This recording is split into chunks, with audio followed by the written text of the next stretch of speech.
we've been talking about telescopes. We talked about the instruments on telescopes.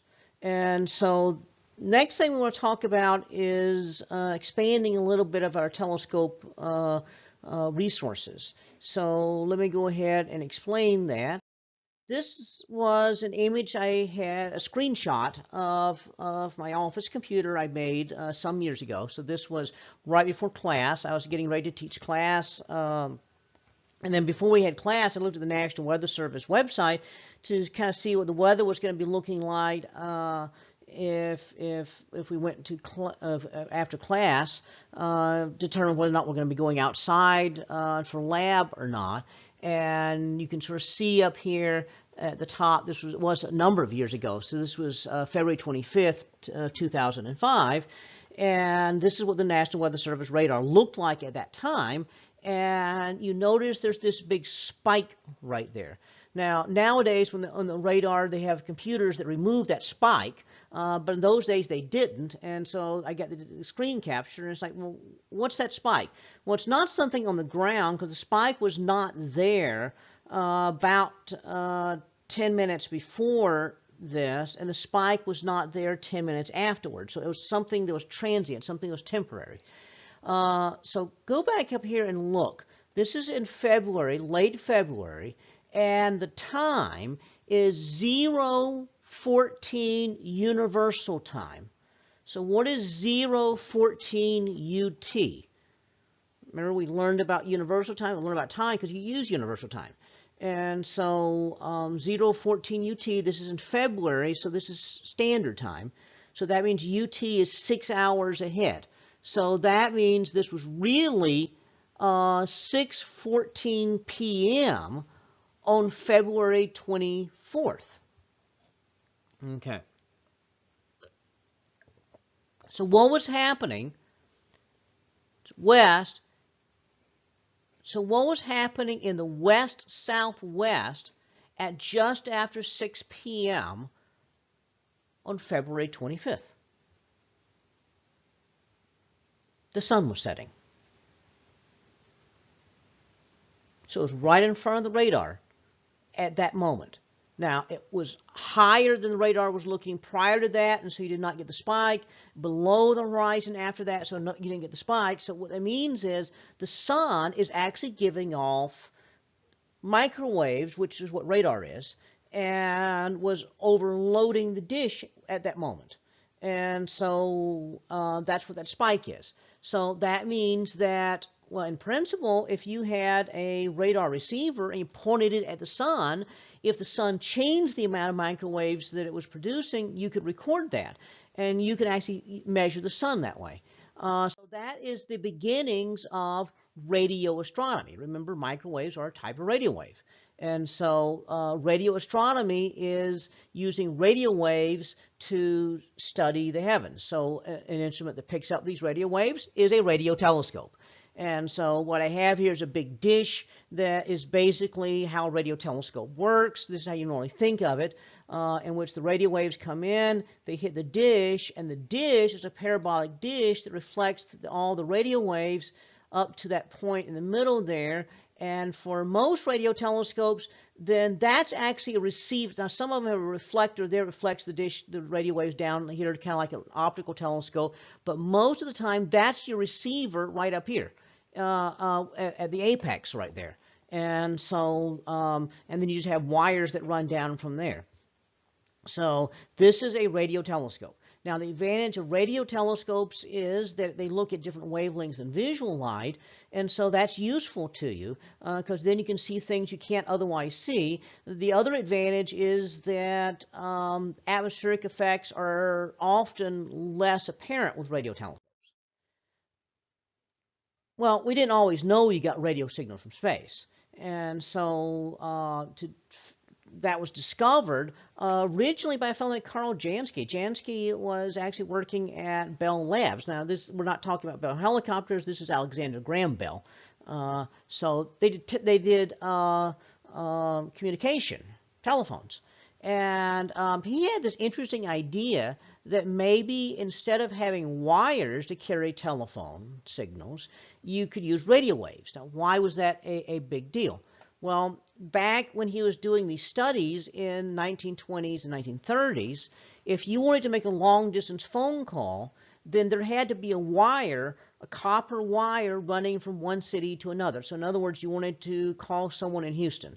Well, there had to be a wire running from probably Dallas to Houston. So you'd call the operator in Dallas, tell them you want to talk to Houston. They would connect your call up to that wire. You'd get the operator in Houston, and you tell them who you want to call, and they'd connect you up to them. And that's how it worked. Every phone call that happened simultaneously had to have a separate copper wire. Well, how many copper wires could you run all the way from Houston to Dallas? Well, there's a limit. And so that would limit how many people could talk at the same time. And so to help enforce that limit, they just made it really expensive. Of course, you had to actually have an operator at each end, and you had to pay for them, pay their salaries. So it was really expensive. I mean, nowadays people don't think anything about long-distance phone calls, but in those days, it was really expensive to make a long-distance phone call. That's why people wrote letters to each other. Even telegrams were cheaper. Let's put this into modern perspective.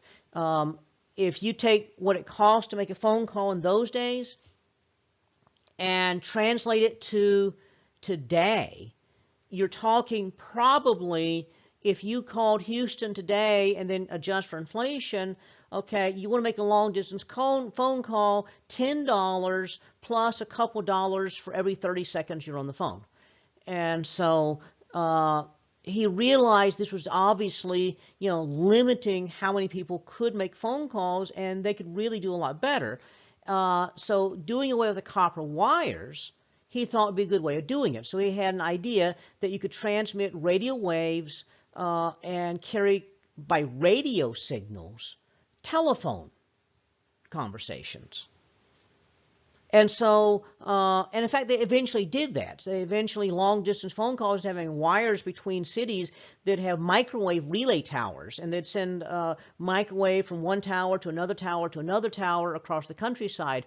When I started off college, you drive, across the country, and you'd see these towers here and there that were relaying phone signals. And now we do it primarily through satellites. But what he discovered, though, was when he set up his test signal here, he built this big antenna that you see on the right, and that big antenna he kept finding was picking up stray signals from space. He didn't realize it was from space at first, but he realized that the stray signals repeat every 23 hours and 56 minutes. Well, that's the actual rotation rate of the Earth. And so he realized, oh, wait, I'm picking up signals from outer space. And so by figuring out what was rising and setting every time the signal started and stopped, he discovered he was picking up signals from the center of the galaxy, picking up signals from Jupiter, picking up signals from the sun. And so he published a paper studying this. And a couple of things happened. One, his bosses at Bell Labs said, this has nothing to do with, fostering communication. That's what we're paying you to do. We don't make money studying space, so get back to work. And the second thing that happened was he won the Nobel Prize for this discovery.